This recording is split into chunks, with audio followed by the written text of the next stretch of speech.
नमस्कार। अब तक की सभी समाचारों को लेकर आपके साथ मैं सुखवीर। आप देख रहे हैं आपका अपना चैनल भिवानी हलचल। और आज की खबरें इस प्रकार से। आईएनडीआईए गठबंधन बनने के बाद आईएनएलडी के बहाने अब बीजेपी कांग्रेस पार्टी पर होने लगी है हावी। अब कांग्रेस पार्टी आईएनएलडी को अपने साथ ले ले, यह बात हरियाणा के कृषि मंत्री जेपी दलाल ने भिवानी पहुंचने पर कही। वहीं उन्होंने महिला शक्ति वंदन बिल को प्रधानमंत्री माननीय नरेंद्र मोदी का एक ऐतिहासिक फैसला बताया। बता दें कि हरियाणा के कृषि मंत्री जेपी दलाल भिवानी में अपने आवास पर जनता दरबार लगाकर लोगों की समस्याएं सुन रहे थे। इस दौरान उन्होंने संबंधित अधिकारियों को फोन कर तुरंत समाधान के निर्देश दिए। साथ ही मीडिया से मुखातिब होते हुए किसानों के लिए जारी योजनाओं के साथ देश व प्रदेश की राजधानी पर अपनी राय रखी।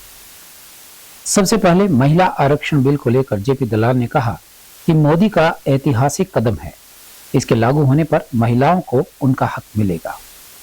वहीं हरियाणा में कांग्रेस द्वारा बीजेपी की टक्कर देने के सवाल पर जेपी दलाल ने कहा कि कांग्रेस बीजेपी को टक्कर नहीं दे पाएगी, क्योंकि कांग्रेस स्वयं ही गुटों में बटी हुई है। आते रहते हैं, हर साल एक पूरे प्रदेश का पशुपालकों का मेला लगाते हैं, जिसमें उत्कृष्ट पशुपालक हैं उनको इनाम देते हैं। अच्छी नस्ल की गाय, अच्छी नस्ल की भैंस, उनको अच्छे इनाम दे करके प्रोत्साहन राशि भी देते हैं।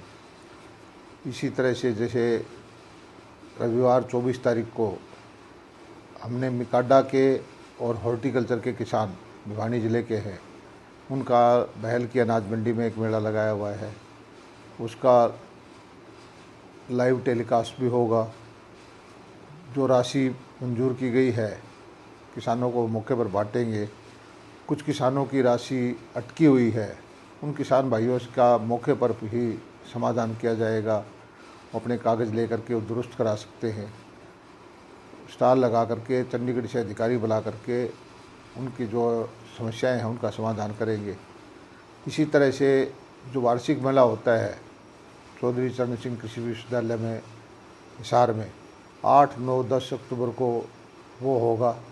इसमें जो नए बीज, नई विधियाँ जो रिसर्च की गई है वो किसानों को दिखाई जाएगी।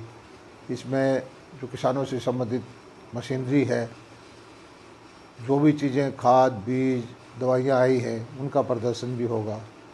और जो प्रगतिशील किसान हैं उनको हम सम्मानित करेंगे। लाखों की संख्या में किसान इसमें भाग लेंगे। हमारा मकसद ये है कि किसान को जो भी हमारे रिसर्च की है, चाहे वो यूनिवर्सिटी में की हो, किसी कंपनी ने की हो, किसी और हमारे विभाग ने की हो, वो किसानों को बुला करके समझाएं, ताकि किसान अपनी आमदनी को बढ़ा सके, अपने उत्पादन को सुधार सके, फसलों का विविधीकरण कर सकें। और जो साधन, जैसा हमारे पास मिट्टी है, जैसे हमारे पास पानी है, जितना हमारे पास संसाधन है, वहाँ पर क्या लाभदायक फसल वो ले सकता है। बागवानी की हो या फूलों की हो या और कोई खेती हो सकती है, जिससे उसको अच्छी उपज हो, अच्छा पैसा मिले, वो विधियाँ उनको सिखाते रहते हैं।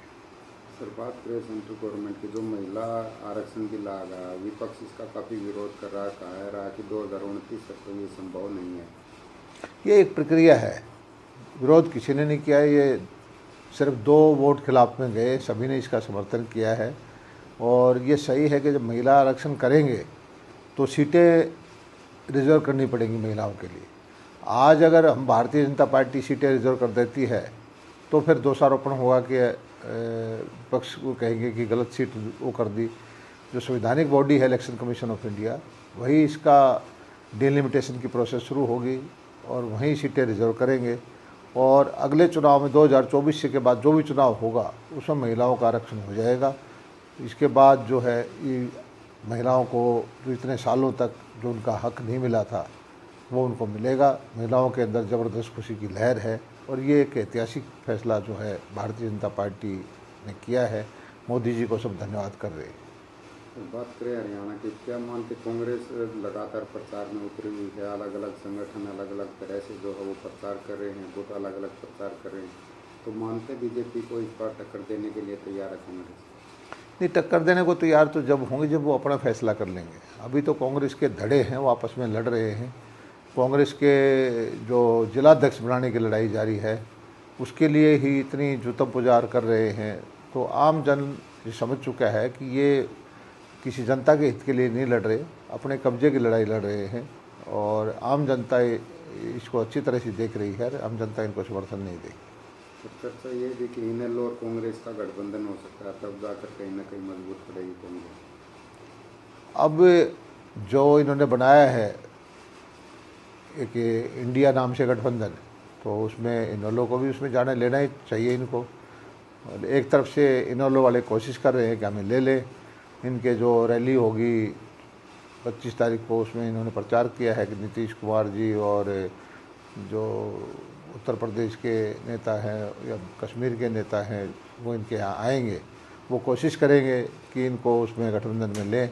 एक तरफ से कांग्रेस के नेता ये कहते हैं कि हमें इनको लेना नहीं है, हम खुद ही सक्षम हैं। तो ये इनकी आपस की लड़ाई है, संभव नहीं है कि एक हो जाए। सिर्फ लोगों को दिखावा कर रहे हैं कि मोदी जी को रोकने के लिए हम एक हैं, लेकिन लोग भारत के बहुत समझदार हैं। आने वाले चुनाव में, लोकसभा के चुनाव में तीसरी बार मोदी जी को प्रधानमंत्री बनाएंगे। मिनी ब्राजील के नाम से विख्यात भिवानी के गांव अलकपुरा की 16 बेटियां सुब्रतो कप में अपनी जगह बनाकर खेलते हुए कर रही है देश का नाम रोशन। गौरतलब है कि इस गांव की लड़कियों ने राष्ट्रीय व अंतर्राष्ट्रीय स्तर पर खेलकर देश विदेश में अपना नाम रोशन किया है। इस बारे में जानकारी देते हुए कोच सोनिका बिजारनिया ने बताया कि रोजाना गांव की करीब 250 लड़कियां फुटबॉल खेलती हैं। दुनिया में फुटबॉल की राजधानी कहलाने वाले ब्राजील की तर्ज पर भिवानी जिले का गांव अलकपुरा भी मिनी ब्राजील के नाम से विख्यात है, क्योंकि इस गांव की लड़कियों ने राष्ट्रीय व अंतर्राष्ट्रीय स्तर पर दुनिया में फुटबॉल के क्षेत्र में अपना नाम कमाया है।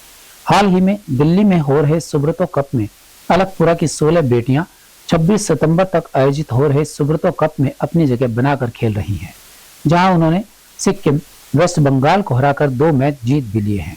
गांव अलकपुरा में बेटा और बेटियों में कोई अंतर नहीं किया जाता। लगभग हर घर से बेटियां यहां के फुटबॉल ग्राउंड में प्रतिदिन फुटबॉल खेलती हैं, जिसके चलते अंतर्राष्ट्रीय फुटबॉल टीम में यहां की बेटियां अपना स्थान लगातार बनाए हुए हैं। हमारे गांव की टीम दिल्ली सुब्रतो कप खेलने गई हुई है और पूरी टीम हमारे गांव की है और ये हमारे गांव के लिए बहुत ही गौरव की बात है। और उन्होंने शुरू के 2 मुकाबले जीत लिए हैं और कल उनका मैच है और उसके लिए उनको शुभकामनाएं। गर्व की बात है कि ये हमारे अलकपुरा की 16 बेटियां सुब्रतो कप खेल रही हैं और जिसमें उन्होंने अपना पहला मुकाबला सिक्किम को 1-0 से हराया और आज दूसरे मुकाबले में वेस्ट बंगाल को 4-1 से हराया और कल उनका मैच सीबीएसई से है। तो हमारे लिए बड़े ही गर्व की बात है कि हमारी बेटियां 2 बार सुब्रतो कप की चैंपियन रह चुकी और 3 बार सेमीफाइनल खेला है और लगातार। मेरा नाम नेहा है। मेरे को 5 साल से ऊपर हो गया फुटबॉल खेलते हुए और मैं स्टेट, नेशनल और अभी अंडर 17 फीफा वर्ल्ड कप खेली हूँ। और हमारे ग्राउंड पे 100 से ज़्यादा लड़कियाँ आती है खेलने के लिए, पर थोड़ा बॉल का समस्या रहती है। अगर सरकार थोड़ा हेल्प करे तो अच्छा होगा प्लेयर के लिए भी। और थोड़ी डाइट की समस्या भी आती है। हमारे गांव में खेलते हैं तो थोड़ा डाइट का समस्या रहता है और स्कॉलरशिप आता है, उससे इतना नहीं हो पाता कि हम अच्छे से डाइट ले सकें। हमारे शूज़ वगैरह सब आता है उन पैसों से। तो थोड़ा सरकार हेल्प करे तो प्लेयर के लिए और भी लड़कियां निकलेंगी गांव से आगे खेलने के लिए। तो खेल के साथ और भी क्या क्या फ़ायदा? अगर हम खेलते हैं फुटबॉल में, हार्ड वर्क करते हैं तो हमारे स्वास्थ्य ठीक रहता है। खेल के साथ साथ भी तो कोई मतलब हाँ जी हाँ हम आत्मनिर्भर हैं खेल के साथ साथ। और मैं ये कहना चाहती हूँ कि जितने भी पेरेंट्स हैं सब अपने लड़कियों को कम ना समझे, खेलने के लिए भेजे ज़्यादा से ज़्यादा। मेरा नाम वशिका है, मैं अलकपुरा की रहने वाली हूँ। मैं 10 साल हो गए खेलते हुए। अब तक क्या क्या उपलब्धि हासिल? अब तक स्टेट, नेशनल, इंटरनेशनल और फीफा अंडर 17 वर्ल्ड कप खेला है। हमारे गांव की सभी लड़कियां खेलने आती है और हमारा गांव बहुत सपोर्ट करता है लड़कियों को खेलने में। पर हमारा ग्राउंड अच्छा नहीं है, बारिश के कारण इसमें पानी भर जाता है तो हमारी प्रैक्टिस नहीं हो पाती जब तक ग्राउंड नहीं सूखता। और लड़कियां लड़कों से किसी भी फील्ड में कम नहीं है। मैं तो सभी पेरेंट्स से यही कहना चाहती हूँ कि अपनी लड़कियों को खेलने के लिए भेजे ज़्यादा से ज़्यादा। नहीं, हमारे गांव में तो बिल्कुल भी भेदभाव नहीं होता बेटा बेटी में। अगर बेटा खेलने जाता है तो बेटियां भी खेलने जाएंगी। और किसी भी काम में या किसी भी चीज़ में कम नहीं समझते बेटियों को। तो जो और पेरेंट्स हैं उनको क्या मैसेज देना चाहेंगे? बेटियों पे भरोसा करो और उन्हें भी बाहर खेलने के लिए भेजो, उनको मौका दो। देश दोबारा बोलो। बेटियों को मौका दो, उन पर भरोसा करो और उन्हें बाहर खेलने के लिए भेजो, उनको मौका दो, वो भी देश का नाम रोशन करेंगे। कैसा फील कर रहे हैं? बहुत अच्छा लगा जब देश के लिए खेले, तब गांव में भी बहुत खुशी हुई, हमारे कोच पेरेंट्स बहुत खुश हुए सब। शुक्रवार को नगर परिषद भिवानी के द्वारा सराय चौपटा बाजार से किरोड़ीमल मंदिर तक अतिक्रमण हटाओ अभियान चलाया गया। इस अवसर पर पिछले करीब 40 वर्षों से किरोड़ीमल मंदिर के सामने रेहड़ी लगाने वाले दुकानदारों ने परिषद की इस कार्रवाई का विरोध किया। वहीं परिषद के ईओ अभय सिंह ने अतिक्रमण हटाओ अभियान जारी रखने की बात कही। इसके साथ ही साथ क्षेत्रवासियों ने प्रशासन के इस कदम के विरोध किया और कहा कि यहाँ पिछले कई वर्षों से व्यापारी अपना व्यापार कर रहे थे, इससे यहाँ पर व्यापार करने वाले लोगों के सामने रोजी रोटी का संकट आ गया है। इससे उनके बच्चे भूखे मरने की कगार पर पहुंच जाएंगे। वहीं नगर परिषद के ईओ अभय सिंह ने बताया कि नगर परिषद भिवानी में शहर के किरोड़ी मंदिर के पास अवैध अतिक्रमण हटाने के लिए एक विशेष अभियान चलाया है और उन्होंने शहर वासियों से अपील भी की है कि शहरवासी अतिक्रमण न करें। इस दौरान उन्होंने कहा कि आगे भी उनका यह अभियान जारी रहेगा। नायब तहसीलदार आलमगीर ने कहा कि शहरवासी कहीं भी अवैध अतिक्रमण न करें। उपायुक्त महोदय ने सख्त निर्देश दिए हैं कि शहर में जहां भी अवैध अतिक्रमण किया जाएगा उनके खिलाफ सख्त कार्यवाही की जाएगी। 50 साल से रेडी लगा रहे हैं, 50 साल से रेडी लगा रहे हैं और मेरा साथ के मैं फाड़ के चले गए, जानबूझ के पंजा मारा उन्होंने और मैंने कर्जा लेके वो बना रखा था। मैं कहा रहा था सामने मिस्त्री लगे हुए थे, उनसे खुलवा रहा था, लेकिन उन्होंने कुछ नहीं सुनाई करी और मेरा खोखा फाड़ दिया। बहुत बड़ा नुकसान हुआ है जी, मेरे तो कर्जा पे गिरा हुआ हूँ। सरकार ने हमारा लाइसेंस भी बना के दे रखा है और हमारा लोन भी अप्रूव रखा है 10,000 रुपए का। हम भर रहे थे, आराम से लगा रहे थे, ऐसी क्या विपदा आ गई। अब हमने हटा ली, दुकानदार के सबके दीवे चस रहे हैं। जो दुकान वालों ने सब्जी रोड पे बना रखे हैं उनको कोई बोलने वाला नहीं है। आप कहीं भी नजर उठा के देखो रोड पे छत इधर देखो, रोड पे एंट्री देखो कैसे बिल्डिंग बनी है रोड पे। हमारे क्या दिक्कत होगी सरकार को बताओ। मोदी जी कहते हैं गरीबी हटाओ, इन्होंने तो गरीब को हटा दिया। जब वोट मांगने आते कहते हैं हमें वोट दो, हम तुम्हारी रेडी परमानेंट करवाएंगे। आज हमारी रेडी हटवा दी। दुकानदार 700 वोट है हमारे, 700 वोट एक तरफा घेरते हैं हम, 700 वोट जबरदस्ती तोड़ फोड़ करी। मैं नायब तहसीलदार भिवानी उपायुक्त महोदय यमुनानगर के आदेशों की पालना में जो है कब्जा छुड़वाने के लिए जो है कमेटी के साथ यहाँ ड्यूटी किया गया है और कब्जे हटवा दी गई है। सभी को सूचित किया जाता है कि आइंदा जो है कोई भी कब्जा नहीं करेगा। और मेरी शहर वासियों से यही अपील है, कोई भी अतिक्रमण ना करे। सभी दुकानदार भाई अपने अंदर सामान रखें। ये ज्यादातर अपनी दुकानों के बाहर निकाल लेते हैं और जिससे आने जाने वाले लोगों को भी काफी कठिनाई का सामना करना पड़ता है। इसलिए अपील है सभी से, त्योहारी सीजन है और इसमें सभी अपना सामान अंदर ही रखें।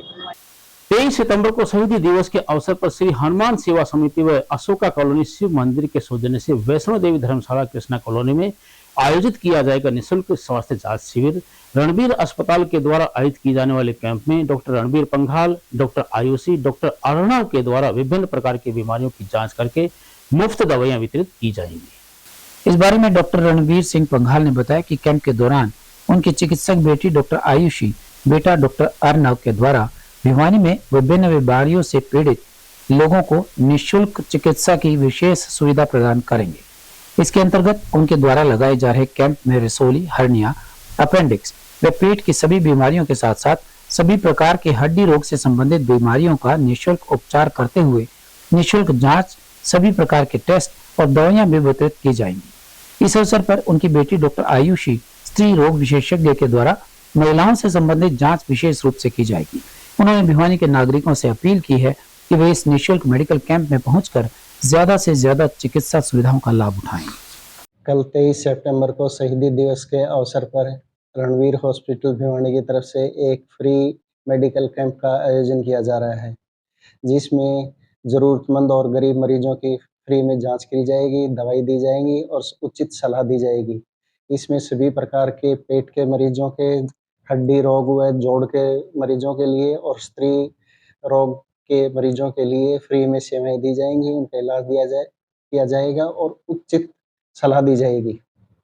इस तरह के आयोजन उन गरीब और बेसहारा मरीजों के लिए किए जाते हैं, उन ज़रूरतमंद मरीजों के लिए किए जाते हैं जो किसी कारणवश बड़े हॉस्पिटलों में जाकर अपना इलाज नहीं करवा सकते और अपनी बीमारी को लंबे समय तक लिए घूमते रहते हैं और उनकी बीमारी कई बार तो लाइलाज स्टेज तक पहुंच जाती है। तो आप सब लोगों से ये निवेदन है कि इस कैंप में पहुंचकर रणवीर हॉस्पिटल भिवानी की तरफ से लगाए जा रहे कैंप का फायदा उठाएं, निःशुल्क सेवाएं लें और उचित सलाह लें।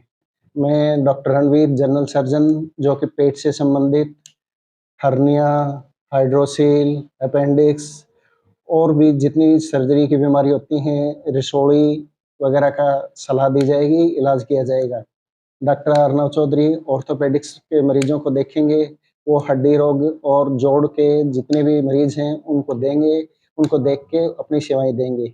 डॉक्टर आयुषी चौधरी स्त्री रोग विशेषज्ञ हैं, जो स्त्री पेशेंट्स होंगे, फीमेल पेशेंट्स के जितनी भी बीमारियां होंगी उनको देखेंगे और उनको उचित सलाह देंगे।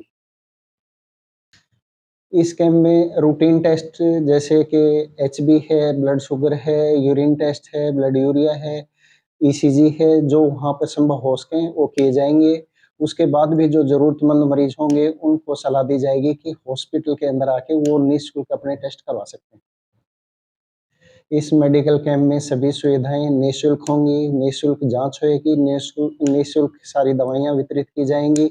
इसलिए शहरवासियों से अपील है कि इस कैंप में, जो कि गोगामेडी के नज़दीक वैष्णो मंदिर में लगाया जा रहा है, वहाँ ज़्यादा से ज़्यादा पहुँचकर संयुक्त किसान मोर्चा भिवानी ने शुक्रवार को किसानों का बाजरा MSP पर खरीदने, बाढ़ व सूखे के कारण बर्बाद हुई फसलों का मुआवजा देने इत्यादि की मांगों को लेकर लघु शौचालयों के सामने धरना प्रदर्शन किया। वहीं अपनी विभिन्न मांगों से संबंधित एक ज्ञापन उन्होंने उपायुक्त के माध्यम से राज्यपाल को दिया। संयुक्त किसान मोर्चा के किसानों के अलग अलग संगठनों की तरफ से कार्यक्रम की अध्यक्षता अखिल भारतीय किसान सभा के रामफल देशवाल, ऑल इंडिया किसान खेत मजदूर संगठन के रोहतास सैनी, युवा कल्याण संगठन से कमल सिंह प्रधान व ग्राम स्वराज मोर्चा से जोगेंद्र सिंह तालू ने संयुक्त रूप से की और मंच संचालन किसान सभा के मास्टर जगरूशन ब्रोडा ने किया। मोर्चे के विभिन्न नेताओं ने कहा कि राज्य व केंद्र सरकार ने बाजरे का MSP 2500 रुपए प्रति क्विंटल घोषित कर रखा है, परंतु राज्य सरकार बाजरे की खरीद नहीं कर रही है। किसानों को 650 से 700 रुपए प्रति क्विंटल घाटा उठाना पड़ रहा है। जिले में कई गांव में अत्यधिक वर्षा व बाढ़ से फसल बर्बाद हो गई। अब जिले में सूखा पड़ने से कपास की गुलाबी सुंडी लग गई है, धान में कीड़ा लग गया और अन्य फसलें नष्ट हो गई। राज्य सरकार विशेष गिरदावरी नहीं करवा रही है, वह फसल नुकसान को सिर्फ क्षतिपूर्ति पोर्टल पर डालने की बात कह रही है, जबकि क्षतिपूर्ति पोर्टल खुला हुआ ही नहीं है। बीमा कंपनी में समय पर फसलों का बीमा नहीं किया, अब भी बीमा करने का पोर्टल 1 सप्ताह के लिए खोला जाए, यही मांग उन्होंने की। ये मांगे हैं और कुछ हमारे संयुक्त किसान मोर्चा का जो आंदोलन में समझौता हुआ था, सरकार ने उसमें वादा खिलाफी की है। उसके लिए हम आज भिवानी DC को ज्ञापन देते हैं राष्ट्रपति के नाम। तो हमारी मुख्य मांगे हैं, कपास में गुलाबी सुंडी, सूखा के कारण बहुत सारे क्षेत्रों में फसल खराब होगी, कुछ जगह बाढ़ के कारण फसल खराब होगी, उन सभी फसलों का मुआवजा दिया जाए 50,000 रुपये प्रति एकड़। लगातार प्रदर्शन किसानों के हितों के लिए होता है। इसी की तहत आज कपास की फसल के लिए, बाजरे के MSP के लिए आज सभी ने मांग की। आशा वर्कर बहनों का समर्थन किया है। 25 तारीख को उनको जेल भरो, जो उनका एजिटेशन में शामिल होने के लिए। तो संयुक्त मोर्चा जो भी कर्मचारी, व्यापारी और मजदूर सबके लिए हमेशा तैयार मिलता है और संयुक्त मोर्चा हमेशा किसानों के हितों के लिए लड़ाई लड़ता है। संयुक्त किसान मोर्चा का प्रदर्शन था, DC के माध्यम से ज्ञापन दे रहे हैं। एक तो हमारा जो है 3 जिले भिवानी, महेंद्रगढ़, रेवाड़ी सूखाग्रस्त हैं, इनको सूखाग्रस्त घोषित करें और गुलाबी सुंडी से जो कपास खराब होगी उसको मुआवजा दे, गिरदावरी करवाएं और पीछे का जो बचा हुआ क्लेम है किसानों का 2022 का खरीफ फसल का सुंडी का, वो बकाया पड़ा वो दें। इन मांगों को लेकर के आज हम ये कर रहे हैं। और शुक्रवार को हनुमान ढाणी स्थित जोहड़ी धाम मंदिर प्रांगण से सूरजगढ़ राजस्थान के लिए शाम भक्तों की टोली ध्वजा लेकर रवाना हुई। भक्तों की इस टोली को मंदिर महंत चरणदास महाराज व शाम भक्त बाबा ओम प्रकाश ने बाबा की जोत जलाकर व गुणगान करते हुए रवाना किया। शुक्रवार को सुबह हनुमान ढाणी स्थित जोहड़ी धाम से श्याम बाबा की एक ध्वज यात्रा निकाली गई, जो भिवानी के विभिन्न जगहों से घूमती हुई 25 तारीख को सूरजगढ़ राजस्थान में श्याम बाबा के मंदिर में चढ़ाई जाएगी। इस बारे में महाराज चरणदास ने बताया कि रात्रि के समय अनाज मंडी में श्याम बाबा का गुणगान भी किया जाएगा। उन्होंने बताया कि यह यात्रा सूरजकुंड से पधारे श्याम बाबा के भगत ओम प्रकाश जी के सानिध्य में चल रही है। भक्तों द्वारा बाबा की ज्योत जलाई गई और बाबा का गुणगान किया गया, जिसमें अनेकों महिलाएं भी शामिल हुई। साथ ही साथ प्रसाद भी वितरित किया और इसके उपरांत ध्वज यात्रा रवाना हुई। श्याम बाबा के जयकारों से पूरा जोहड़ी धाम गूंज उठा। हनुमान डाणी से भगवान के मंदिर से निशान यात्रा जारी है और यह सूरजगढ़ धाम पर 25 तारीख निशान चढ़ेगा और इसकी शोभा यात्रा खूब धूम धड़ाके से भिवानी में घूम फिर के भगवान और खूब धूम धड़ाके से आप कार्यक्रम है। आज की जो यात्रा है श्री श्याम प्रिय मंडल, जो हमारे क्षेत्र का एक संगठन है, एक बाबा श्याम जी के भगत हैं, इनके माध्यम से काफ़ी सालों से ये यात्रा यहाँ से सूरजगढ़ जाती है और सूरजगढ़ निशान चढ़ता है। सूरजगढ़ के महंत हमारे बीच में महाराज जी पधारे हैं, इनके सानिध्य में ये यात्रा यहाँ आज से रवाना होगी और हमें सौभाग्य मिलता है कि हमारे डाणी क्षेत्र में श्री हनुमान जोड़ी धाम जो पुराना मंदिर है, प्राचीन मंदिर है, लोगों की आस्था है और इस आस्था को हम कहीं ना कहीं और आगे बढ़ा रहे हैं, कामयाब कर रहे हैं। आगे इनको बल मिले, शक्ति मिले, ये बाबा श्याम बाबा के आशीर्वाद सब भक्तों को मिलेंगे और ये यात्रा बढ़िया अपने तरीके से जो है हर प्रकार के खुशी के साथ में जाएगी। और आज पूरी परिक्रमा भिवानी की है, रात को यहीं है और 25 तारीख को निशान चढ़ाना है। निशान चढ़ा के दोबारा से यहाँ आएंगे और ये 5 दिवसीय कार्यक्रम आज से जो है हमारे यहाँ शुरू हो रहा है। भगवान कृष्ण जी की जलवा यात्रा वो भी शाम है, उनकी जो 5 दिवसीय कार्यक्रम महोत्सव है उसको शुभारंभ भी है और समापन पर जब ये श्याम जी को बधाई, हम ठाकुर जी को बधाई देंगे तो यही टीम श्री श्याम प्रिय मंडल द्वारा वो कार्यक्रम आयोजित किया जाएगा।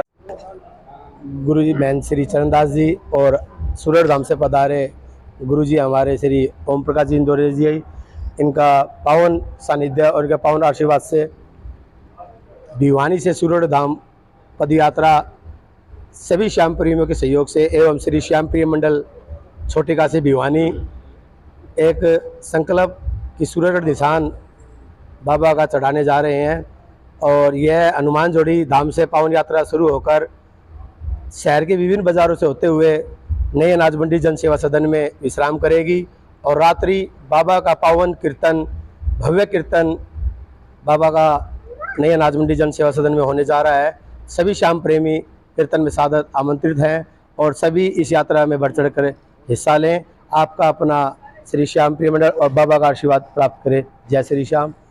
भिवानी के उपायुक्त नरेश नरवाल के निर्देशानुसार महिला एवं बाल विकास विभाग की परियोजना अधिकारी दर्शना मालवाल की अध्यक्षता में पालुवास व स्थानीय पुराना बस स्टैंड क्षेत्र में स्थित आंगनबाड़ी केंद्रों में शुक्रवार को पोषण पखवाड़े का आयोजन किया गया। इस अवसर पर आयोजित कार्यक्रम में महिलाओं व बच्चों व किशोरियों को प्रोटीन युक्त भोजन करने के लिए जागरूक किया गया। सर्कल सुपरवाइजर अनिता नागर ने महिलाओं का आह्वान करते हुए कहा कि इस पखवाड़े के दौरान अपने निकटतम आंगनबाड़ी केंद्र में होने वाली विभिन्न गतिविधियों में बढ़ चढ़कर हिस्सा लें।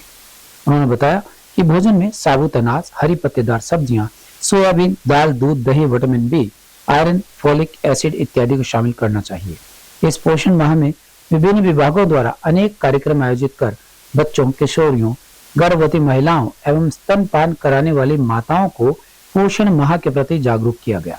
इस दौरान महिलाओं को सही पोषण की शपथ भी दिलवाई गई और पौष्टिक आहार, स्वच्छता, जल संरक्षण, एनीमिया से होने वाले नुकसान, मोटे अनाज, स्वस्थ बाल स्पर्धा और आदर्श आंगनवाड़ी थाली सजाना, रंगोली, स्लोगन व पोस्टर मेकिंग प्रतियोगिता आदि अनेक कार्यक्रम आयोजित करके जागरूक किया जा रहा है। महिलाओं को भी फायदा है, गर्भवती माताओं को, धात्री वालों को, किशोरी लड़कियों को, छोटे बच्चों को, उनकी माताओं को बुलाते हैं, उनको ये बताते हैं भाई आप इनको हरी सब्जियां, खिचड़ी, दलिया ये चीजें खिलाया करो ज़्यादा से ज़्यादा और लोहे की सब्जी कढ़ाई में सब्जी बनाया करो और बासी चीज मत खिलाया करो, दही, लस्सी और ये बच्चों को पिलाया करो ज़्यादा से ज़्यादा। जो हम सेंटर में दूध देते हैं वो इनको बच्चों को यहीं पिलाया करो, इससे मतलब बच्चों में प्रोटीन आता है। सितंबर माह में 1 जनवरी से 1 सितंबर से 30 सितंबर तक पोषण माह, छठा पोषण माह चल रहा है। इसमें हम सभी चाहे छोटे बच्चे से लेकर अडल्ट तक सभी बच्चों का, बूढ़ों का, जवानों का, किशोरों का, किशोरियों का सभी का ध्यान रखते हैं। जिस भी बच्चे में या माता में या बुजुर्ग में खून की कमी है तो हेल्थ कैंप भी लगाए जाते हैं हमारे द्वारा। एएनएम के द्वारा उनको आयरन की गोलियां भी दी जाती हैं। जिस माता में खून की कमी होती है उसका हम विशेष ध्यान रखते हैं और उसको डबल डाइट भी देते हैं और बच्चे का भी ध्यान, वजन हाइट भी बच्चों का किया जाता है, माताओं का किया जाता है। चल रहा है 1 से 30 सितंबर तक। ये छठा पोषण माह है। इसका मेन यही है इंडिया को कुपोषण मुक्त करना है, सबको स्वस्थ है। और इस बार का थीम भी ये है स्वस्थ भारत, साक्षर भारत, सशक्त भारत। इसमें हम अलग अलग प्रोग्राम कर रहे हैं। आंगनवाड़ी सेंटर पे भी जागरूक करने के लिए महिलाओं को घर घर जाकर और मीटिंग वगैरह करके महिलाओं को, बच्चों को और सभी को, किशोर किशोरियों स्कूलों में भी जाकर हम प्रोग्राम कर रहे हैं सबको जागरूक करने के लिए। जो भी हमारे पास है लोकल लेवल पर जो भी हमारी चीज़ अवेलेबल हैं उन्हीं को हम कैसे पौष्टिक बनाकर खाएं, क्या क्या खाएं, इस बारे में सभी को जागरूक कर रहे हैं। घर का बना हुआ खाने खाएं, पौष्टिक खाना खाएं, स्वस्थ रहें, सशक्त बने। हाँ जी, वैसे तो ये आंगनवाड़ी सेंटर भी सर्वांगीण विकास के लिए चले हुए हैं, पर अब जो पीछे हमारे मुख्यमंत्री जी की योजना के अनुसार हरियाणा में 4000 प्ले स्कूल बनाए गए हैं, जिसमें भिवानी में 173 प्ले स्कूल चल रहे हैं। प्ले स्कूल में बच्चों को और अच्छी सुविधाएं दी जा रही हैं, इनको खेलने के लिए अच्छे अच्छे प्रोग्राम, जिससे इनका बौद्धिक विकास हो सके। सारी आज की खबरों में बस इतना ही। अब मुझे दीजिए इजाजत। देखते रहिए आपका अपना चैनल भिवानी हलचल।